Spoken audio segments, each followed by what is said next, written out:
Hi everyone, we're back after a short break where we had to consume the Euros and enjoy the nice weather. On this week's show, we speak to a young West Belfast native called Curtis Millen about his decision to focus full-time on being a musician. Curtis, how does a young man from West Belfast end up in Groningen? I ended up in the Netherlands. I was actually back home. I had holidays booked off back in Ireland in March last year, so this is when COVID was kind of starting to become a thing. And in the middle of all that, I was actually back in Kildare for hypnotherapy sessions with a therapist who's now a friend of mine called Paddy Maher. Me and him did great work together. That's kind of part of the reason that I'm able to do what I'm doing now. And while I was back home, I got a phone call from a friend of mine to say, look, we have a position going in the Netherlands. It would be stepping up from a subcontractor role into a main contractor role. I think you're going to be perfect for it. You've got the stubbornness, you've got the attitude for it, you've got the people skills. Just say yes. And it took me about a week, but after a week I had my mind settled. I was back home through most of the madness of COVID and took him up on his offer. May 10th, I think, I flew out here last year, and I've been here since. Now I've been back home once or twice with an extended break at Christmas, but that's how I got to the Netherlands. Just tell us a little bit about your background. Tell us a little bit about you. I'm a 26-year-old Irish soul singer who spent the past 3 years in Europe, going around working in construction by day and collaborating with, you could say, a lick all sorts of artists and producers by night. Originally, my roots for singing come from church, so I sang in church as a kid, with the biggest of those being singing at my communion. And it was, as Gaelic. I like to say it's my first language because it's the first language I've been educated in. I went to Gael school as a primary school, so I'm fluent in Irish. And the song that I sang at my communion, is a song called A Hirna Jan Shropera. So for anyone that doesn't have Irish, that's Lord Have Mercy. The earliest memory that I have is dancing around between both my granny's kitchens to the sounds of Billy Ocean, Elvis, Michael Jackson, and Little Richard, Jerry Lee Lewis and things like that. And it kind of progressed over the years. And the first time I remember sitting down to listen to a CD was one of my father's CDs. Was Public Enemy's It Takes a Nation of Millions to Hold Us Back. And I think I was about 4 or 5 years old when I was listening to that. And, sitting there listening to that kind of music, Bring the Noise. Just a powerful, powerful track that when I listen to it, it brings me back to the attic.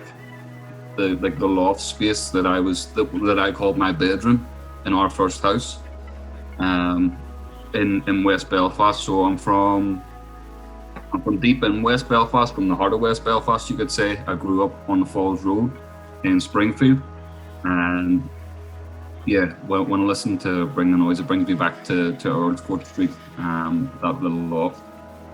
Listening to my father's CDs. And even from that, I just think, what was the first CD that I bought?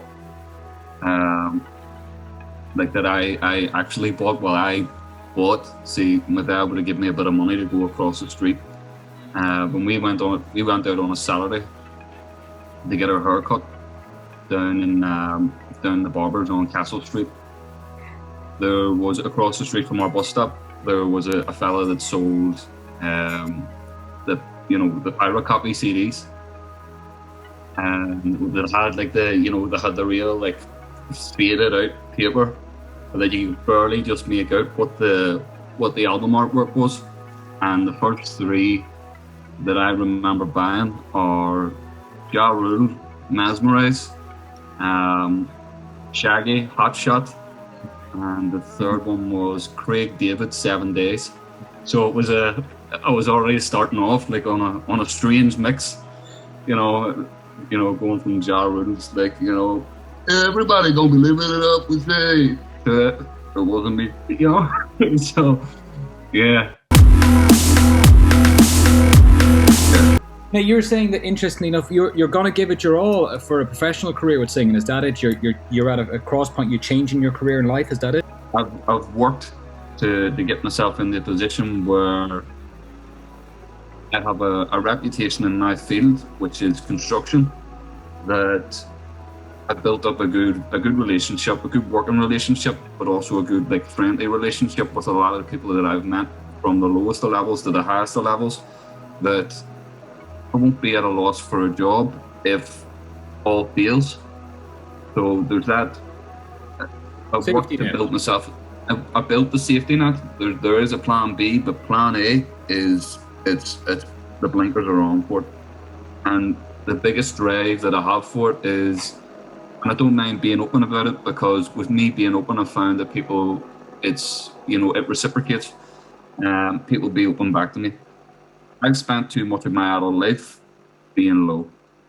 And when I say being low, I mean, I'm talking anxiety. And with being completely honest, if there's anyone out there that's feeling the way I'm about to describe, what I'd advise is go and speak to a health professional and try and seek help.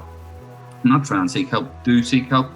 That's the first step you can take. I've dealt with anxiety quite heavily over the past few years, especially in the past few months. And it's been, I wouldn't say that it's the reason I'm doing this, but it's a major catalyst in all of this. I was sitting at work there a few weeks ago, and I had a panic attack, because it was just okay, I'm doing this work, and then I'm focused on, okay, what's the next step in my construction career? Do I want to go back from being a manager at the second highest level that you can get to, or do I want to go back to being back on the site and working with the lads on site again? And all of this, and at the side there was music, it's been the one constant over the last few years, this thing of music that I've been chasing. And you have all these three things, and I'm being pulled that way, this way, that way, and this is the key thing that I'm looking at, and the reason why I was able to turn around and say, why am I not happy? What would make me happy if I do this? So I went through a stage of both going through panic attacks. There was feeling worthless for not knowing who I was, and it put me into a rut. And I was thinking, what's the things that are going to get me out of this? It's do what I want to do. So last few years, since I left school, I've been doing what I've had to do, and I've had brilliant coaching in a sense to do that, in a big push from my mother. She's a big driving force into how I conduct my work ethic. And that's something that I want to carry across into my music as well, because it's important that, I'm going into this, I'm not taking a holiday. This is going to have to be me working harder than I've ever worked, because there's no guarantees with this, and that's the exciting part. The Scorcher. And now, a message from our sponsor.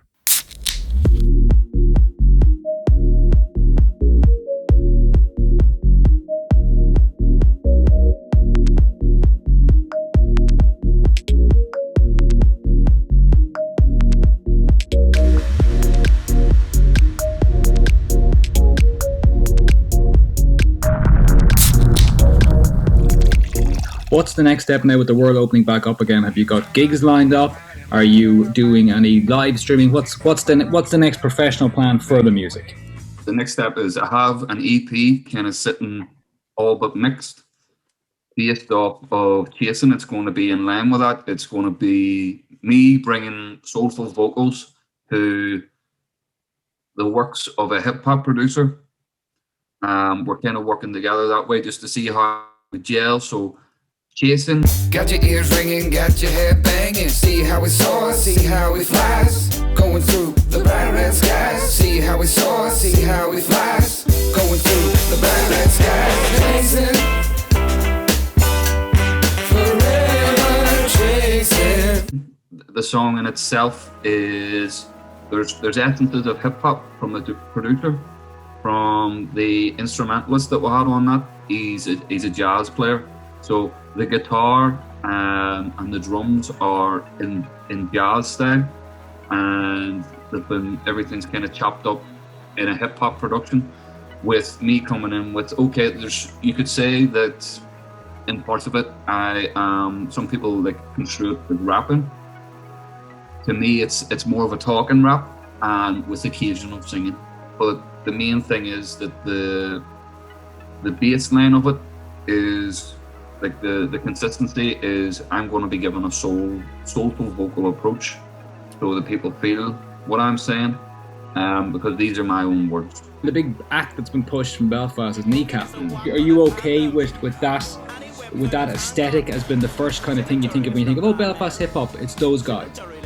He's bringing the Irish speaking culture to the fore, and they're having to do it in a bold way. But it's still promoting the culture. You could look at the disadvantages and go, okay, it's making references to republicanism, which isn't well received outside the nationalist community, and even within parts of the nationalist community, it's not well received, because it's seen as taking a step back into the Troubles. But then again, it's this promoting the culture by kind of, you say, not extreme means, but tongue in cheek. So that's the way it is. Like, I'm not saying negative or positive.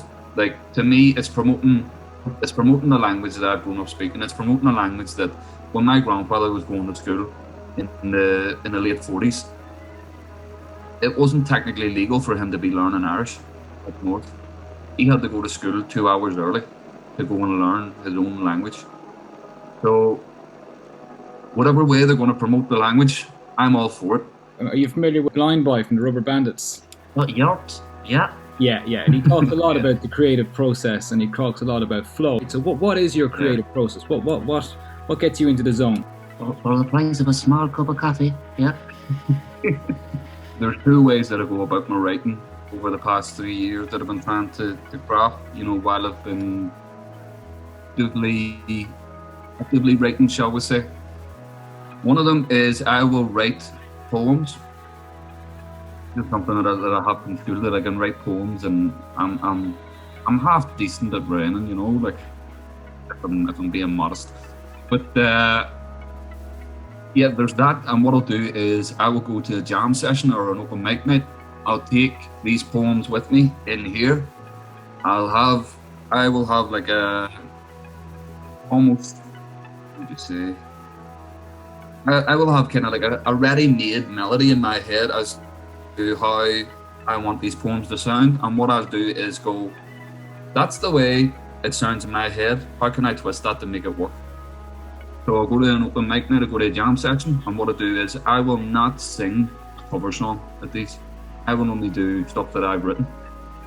And the thing is, like, the big part of it for me is, okay, like I'll go, like, I've written this song and I'm thinking, I want this to be like a song like Luther Vandross kind of song.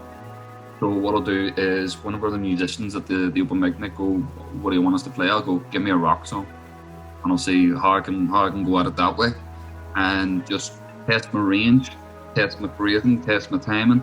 The flip side of how I work with music, and the important thing is there, with the last, like, with just on that way of testing out things, is I go at it to try and make the crowd believe that this song is a real song and I'm doing a cover song.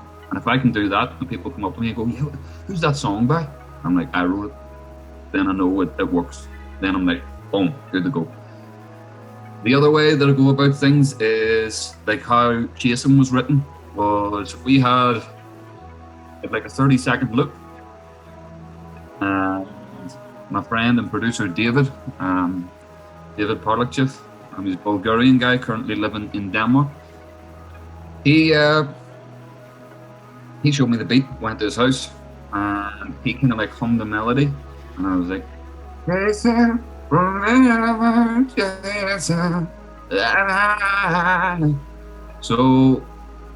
from that, we wrote the song. I just sat and just keep playing that loop, and I'm gonna write. I was like, is that amazing? That's how I feel. And I found myself staring at the ceiling, and okay, that works. Next line. What's the next line? Okay, and then we go into the more complicated things of okay, what way we're going to structure the song. But the way we've done it, like the two of us would have a big inspiration from listening to Timbaland and Justin Timberlake in the way that they work. And if you listen to a Timbaland beat, it's a very simple structure in that the only time it really changes. Now, I'm not going to go into like the complexities of how he works his magic on drums, but the only way it changes is he'll have a consistent loop, and then at the chorus there's a slight change, but everything in the background is the same. So it's just like we worked in that kind of fashion to get this song done, and then we brought in our friend Howell to do the instrumentation on it as well. So yeah, that's the two methods I have at the minute. Can't escape, I can't escape. So sweet, sweet.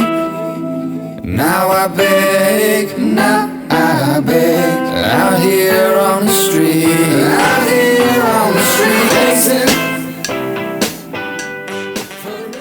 Super stuff there from Curtis. I'm sure that young man has a big career ahead. Now we're going to finish the show with another young man, an entrepreneur called Chris. Check out what he has to say about his NFT crypto project.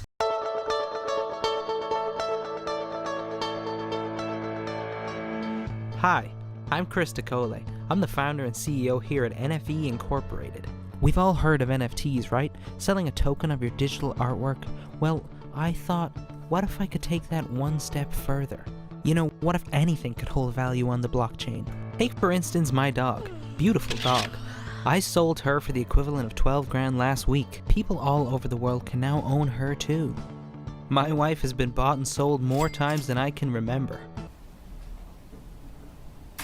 And the brilliance of NFE Incorporated is you're not actually selling your belongings. A unique token is created on the blockchain for your item, so sky is the limit.